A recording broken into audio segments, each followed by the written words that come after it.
अस्सलाम वालेकुम नाज़रीन, मैं हूं अब्दुल अजीम। 7H न्यूज़ में आपका इस्तकबाल है। गोलकुंडा पुलिस स्टेशन लिमिट्स में एक शख्स ने अपनी ही बीवी पर केरोसिन डालकर जला दिया। आइए देखते हैं इस मामले पर सैयद अहमद की ये रिपोर्ट। नाज़रीन, गोलकुंडा पुलिस स्टेशन लिमिट्स में एक शौहर ने अपनी बीवी को केरोसिन डालकर जला देने का वाक़या पेश आया। बताया जाता है कि शौहर सैयद सरवर अपनी बीवी 42 साला तहसीन के साथ अक्सर मारपीट करता रहता था। तहसीन बेगम के वालिद ने हमारे नुमाइंदे को बताया कि 17 तारीख की रात को भी सैयद सरवर शराब पीकर आया और तहसीन बेगम से झगड़ा कर मारपीट की और केरोसिन डालकर जला दिया। जब तहसीन बेगम जलती हुई बाहर भागी तो महल्ले वालों ने उस्मानिया अस्पताल पहुंचाया। पुलिस ने जब सैयद सरवर से बयान लिया तो शौहर सैयद सरवर ने कहा कि मुझे मेरे सालों ने मारपीट की तो मैंने गुस्से में आकर ये इक़दाम किया। तहसीन बेगम की हालत तशवीशनाक बताई जाती है। ऐसे मुलजिम को अदालत ऐसी सज़ा दे कि फिर कोई शख्स इस तरह का इक़दाम करने के बारे में 100 मरतबा सोचे। मेरा नाम मोहम्मद शफीउद्दीन है।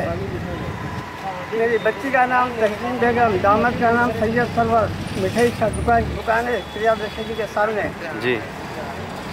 2-3 साल पहले जो है ऐसी टार्चर करा तो समझाते रहे, पीना ज़्यादा शुरू कर दिया। दोस्त के बाद दोस्त सोसाइटी गलत मिली, नाके में 3 मरतबे कंप्लेन करा। सुंदर एस आई साहब जो है बोले नहीं जी उन्होंने जो है तुम्हारी बच्ची को छोड़ दिया।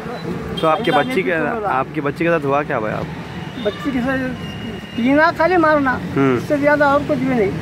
अब रात में 17 तारीख को जो है परसों रात में पी के आके तेरा बाप ऐसा है, तेरा वो ऐसा है, वो मारा। मार के फिर सुबह रात के 4 बजे उसके मारा। बच्ची भी दला नहीं दी मेरे को, इज्जत के खातिर खामोश रही। फिर शाम में 8:30 बजे गैस का तेल डाल के जला दिया। अच्छा। जलाने के बाद वो बच्ची छुड़ा के जो है बाहर आके नीचे गिरी तो सामने दुकान वाले आके उसको बुझा दिए। बुझा के उस्मानिया दवाखाना भिजा दिए। फिर मारे उसको। मारने के बाद सुबह में जो है नाके में जो है पुलिस ही लेके चले गई कि कौन मारे बोले तो साले मारे बोले। फिर सकल साहब पूछे साले मारे करते ना बोले तो नहीं साहब, वो चल के पूछिए बोले। आगे पूछा तो साले थे ना ससुरे थे, हम लोग जो है मारे बोलते जो है बयान दिए वो लोग। और बच्ची की जो है हालत ऐसी है 95% जली हुई है, जीने की उम्मीद नहीं है। आज एक दिन रहा तो जो है ठीक है, बच गई तो अच्छी है, बात है यार, नहीं तो हम नहीं बता सकते बोलता उसको हम दवाखाने में फिरने नहीं है। अगर आपको हमारा चैनल पसंद आ रहा है तो लाइक कीजिए, शेयर कीजिए, सब्सक्राइब करना ना भूलें। 7H न्यूज़ आपकी आवाज़।